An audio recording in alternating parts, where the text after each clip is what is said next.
টি-20 বিশ্বকাপে সবকটি আসরে অংশ নিয়ে এখনো পর্যন্ত দলীয় সাফল্য নেই বাংলাদেশের। কখনো খেলতে পারেনি নকআউট রাউন্ডে। নবম আসরেও টাইগারদের বিশ্বকাপ নিয়ে নেই কোনো প্রত্যাশা।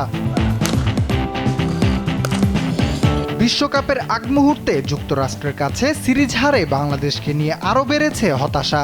বাংলাদেশ অধিনায়ক নাজমুল শান্ত নিজের মতো করে ব্যাখ্যা দিয়েছেন, যা অজুহাত ছাড়া আর কিছুই না। প্রথমে আমাদের ভালো উইকেটে খেলতে হবে। অনেকেই এটাকে অজুহাত হিসেবে দেখতে পারেন, তবে এটাই বাস্তবতা। আমরা খুব কম ম্যাচই ভালো উইকেটে খেলি। ব্যর্থতার তীর ধেয়ে এসেছে অধিনায়কের দিকে। টি-20 সুলভ নয় নাজমুলের স্ট্রাইক রেট। এ থেকে উত্তরণের উপায় কি? 6 মাসের মধ্যে সবকিছু বদলে ফেলা কঠিন। আমরা যদি ভালো উইকেটে 1-2 বছর খেলতে থাকি, তাহলে স্ট্রাইক রেটের উন্নতি হবে। ৮ জুন ডালাসে শ্রীলঙ্কার বিপক্ষে বিশ্বকাপ মিশন শুরু করবে বাংলাদেশ, যাদের বিপক্ষে সবশেষ টি-20 সিরিজ হারের তিক্ত অভিজ্ঞতা রয়েছে শান্তদের। রাফিউল ইসলাম রাতুল, স্পোর্টস ডেস্ক, দেশ টিভি।